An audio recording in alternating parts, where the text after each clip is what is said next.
Okay, we're going to go ahead and get started. Good morning, and thank you for coming today to cover an event which we believe to be of significant public interest. My name is John Stemberger, and I'm an attorney in Orlando, and I also serve as President and General Counsel of the Florida Family Policy Council. I'm here with my partner, Nathan Dunn, who is the Vice President of Public Policy, who is here in Tallahassee full-time as our governmental relations consultant.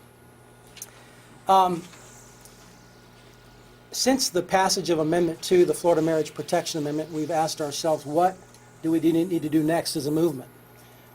And we have a unique resource, we believe, in a robust relationships with thousands and thousands of churches, Catholics and Protestants, Baptists and Charismatics, non-denominational and denominational leaders, Latino churches, Black American churches.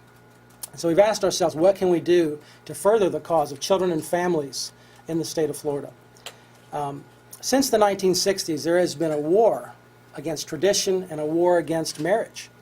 It is viewed, and marriage is in trouble for a lot of reasons, but one of those reasons is because of this hostility that was unleashed in the 1960s counterculture, which portrayed marriage as something which was oppressive, patriarchal, outmoded, and even destructive to children. And nothing could be further from the truth. And the unfortunate thing is those attitudes still today live on in many of the cultural elites in universities and in Hollywood and in the media. One of America's most beloved presidents, Ronald Reagan, did something which he later regretted.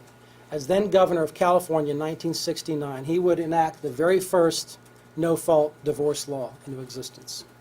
And that concept would spread throughout the country like wildfire. And within a decade, every state in the Union, except for New York, accepted no-fault principles.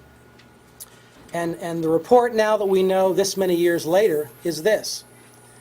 No-fault divorce has been a sociological disaster. It is responsible for more impoverished single mothers, more irresponsible dads taking off whenever they want, more broken families, and destroyed children's lives. And as a result, the divorce rate in the United States of America is the highest rate in the country, in the world. There is no other nation that has a higher divorce rate today. And you can get out of a marriage easier than you can get out of a credit card. Something's not right with that. When marriage is the primary socializing institution, the primary organization which by we have social order in a culture at a very basic level. Is this the best we have to offer for children and for families and for the common good? We would say it's not. We'd say that Florida deserves better and the country deserves better. Florida has the highest recorded number of divorces in the country, period. No other state has more recorded divorces than Florida. 86,000 divorces a year occur in Florida. We have more than New York, and yet New York has more than 3 million people than we do. And more than Texas, and Texas has 5.5 million more people than we do. Beyond that, family fragmentation resulting from divorce and unwed childbearing has enormous social costs, human costs and financial costs. There are social costs involved with children and the effects upon them, business costs, lowered productivity, lowered profits, and a staggering burden upon taxpayers and revenues in the state. I have a chart I'd like to show you. Rashid, if you would get that for me. In April of 2008, the very first ever study was done by the Institute for Marriage and Public Policy and the American Values Institute, as well as the Georgia Family Policy Council, which is actually our sister organization in Georgia. And for the first time, the taxpayers' burden to family fragmentation was actually documented by researchers, and we've provided a full copy of this study in your press packets today. Half the document is just showing why the assumptions are correct and the analysis is correct. The first half is the actual conclusions.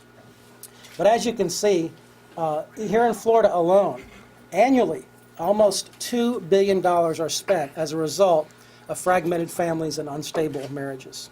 It's an enormous cost. According to Ben Scafidi, who did the primary research, in Florida, if such a program succeeded in increasing stably married families by just 1%, the state could save taxpayers $19.5 million a year. 5% could save the state of Florida nearly $100 million a year if families were stabilized by merely 5%.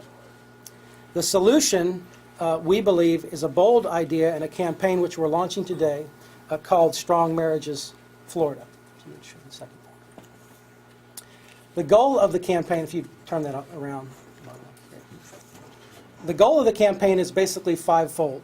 First, we want to increase the number of couples that receive premarital preparation, premarital education.